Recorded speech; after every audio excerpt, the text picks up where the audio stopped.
안녕하세요. 에너지홀릭스의 김영문입니다.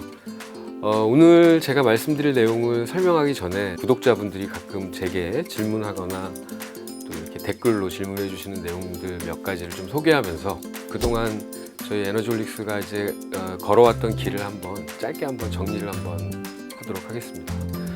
에너지홀릭스의 에너지가 뭐냐고 질문하시는 분이 계셔가지고, 홀릭스야 무엇에 빠지다 이런 뜻이고, 에너지홀릭스의 에너지가 무슨 뜻이냐 이런 걸 질문해 주시는 분이 있는데요. 솔직하게 말씀드리면 그 내용은 제가 설명하는 것이 도리가 아닌 듯합니다. 왜냐하면 에너지라고 하는 말을 설명하는 것 자체가 물리학 책 한 권 이야기이기 때문에 그거는 굉장히 저명하신 교수님들의 이야기가 필요할 것 같고요. 관념적으로는 우리 이제 에너지하고 이제 힘하고는 좀 다르죠. 그래서 어떤 주어진 시간 동안에 힘이 가해졌을 때 총량을 우리가 에너지라는 표현으로 많이 합니다. 그런데 이 에너지를 표현하는 방법도 상당히 많고요. 에너지는 사실은 인문학적인 접근으로부터 과학적인 접근, 이런 접근들이 필요하기 때문에 에너지라는 단어 자체 하나만 가지고도 아마 굉장히 긴 시간 동안의 강의가 필요할 것 같은데, 관념적으로는 아무튼 우리는 어떤 힘을 이용하고 전달하는 그런 것을 우리가 에너지라고 짧게 말씀드릴 수 있겠습니다. 저희 의학에서 특히 피부 쪽 하는 사람들에게 에너지는 다양합니다. 그런데 이제 제가 우리 채널을 구독해 주는 선생님들께 꼭 말씀드리고 싶은 것은, 에너지는 열 에너지만 있지 않습니다. 그래서 에너지를 자꾸 열로만 생각을 하고 열에 미쳐서 공식화하고 열로만 해결하려고 하면 잘 안 풀리는 부분이 분명히 있거든요. 그래서 에너지에는 너무나 다양한 형태의 에너지가 있다.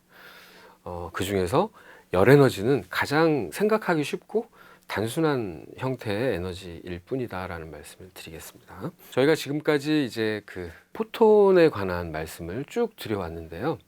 레이저를 이해하고 또 빛을 이해하려면 어쩔 수 없이 포톤이란 물질을 이해해야 합니다. 그래서 포톤은 듀얼리티를 갖고 있다. 그래서 입자적인 성격, 파동적인 성격을 다 갖고 있고, 그것의 에비던스를 한번 또 설명드렸고요.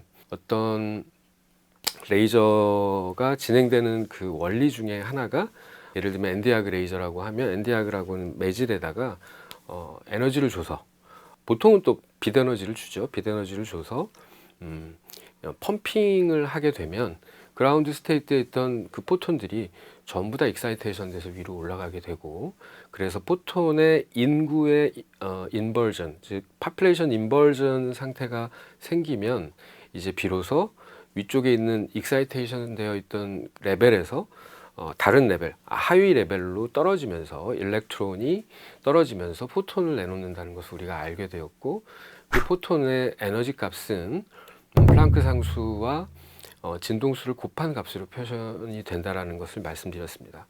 그래서 이 포톤은 에너지를 전달하는 매개 물질이고 또 정보를 전달하는 매개 물질입니다.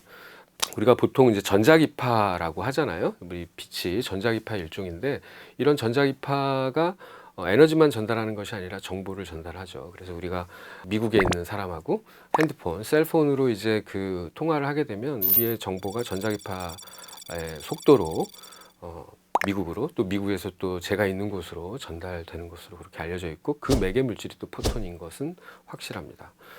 이런 그 포톤의 준위 차이에 의한 에너지의 전달 방법을 통해서 레이저가 이제 만들어지게 되는데요.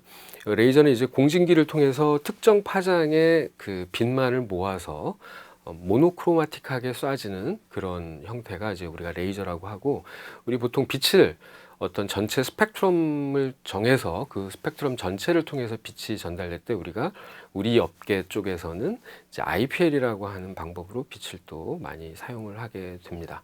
오늘은 포톤의 운명에 관한 말씀을 좀 드리도록 하겠습니다. 우리 생체 내로 들어갔을 때 포톤이 어떤 식의 운명을 겪게 되는지 하나하나 살펴보도록 하겠습니다.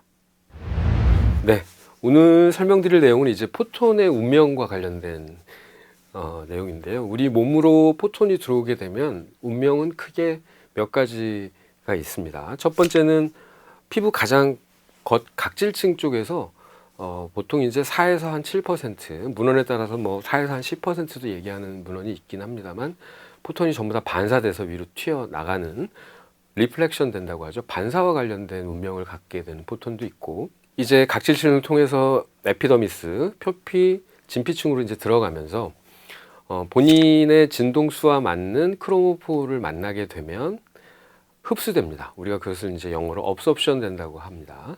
그리고 업섭션이 되지 않고, 즉 크로모포의 진동수, 네이처한 진동수와 정배수로 보강 간섭이 일어나지 않고 상쇄 간섭이 일어나는 경우는 업섭션 되지 않고 스캐터링 됩니다. 그래서 스캐터링의 운명을 또 겪는 포톤이 있겠습니다. 이 스캐터링을 통해서 옵티컬 페네트레이션 뎁스, 전 시간 굉장히 오래전 시간에 설명드렸던 옵티컬 페네트레이션 뎁스까지 포톤은 여행을 하게 되고요. 그리고 생화학적인 티슈 리액션을 만들어내는 것으로 그렇게 알려져 있습니다.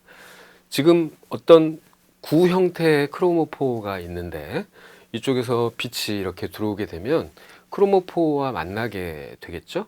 그래서 이 빛의 진동수하고 요 크로모포가 갖고 있는 진동수가 레조넌스 현상이 일어나는 그런 그 진동수인 경우는 흡수가 됩니다. 그래서 빛이 이렇게 오다가 크로모포에서 일부는 흡수가 되게 되고요.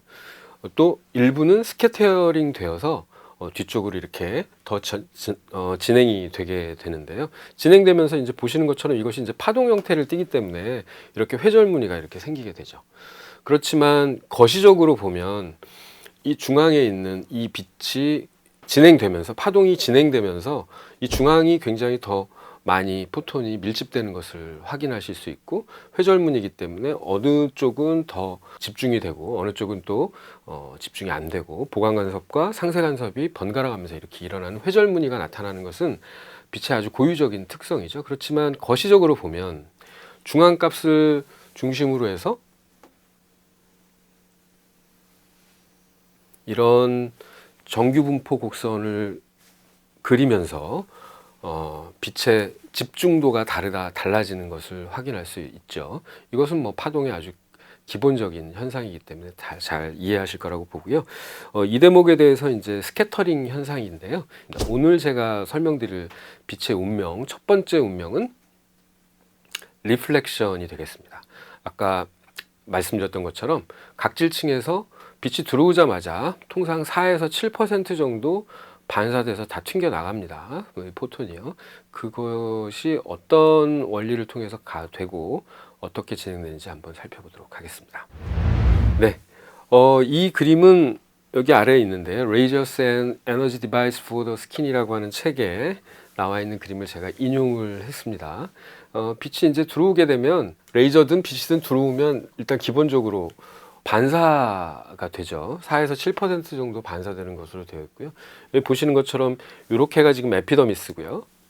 이 아래쪽이 더미스입니다. 이 더미스하고 에피더미스 사이에 있는 이 공간을 우리가 베이스먼트 멤브레인이라고 하지 않습니까?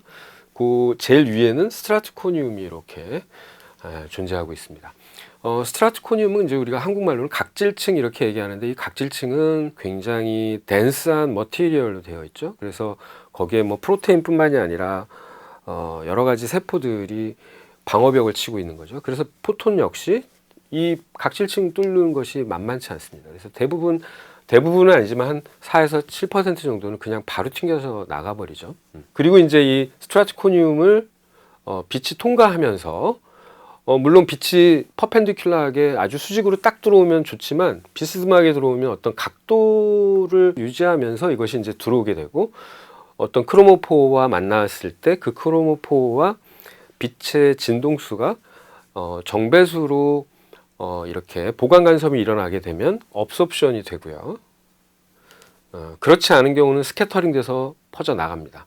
스캐터링은 앞으로만 나가는 것은 아니고 뒤로도 가고, 뭐 360도 스캐터링이 되기도 하고요.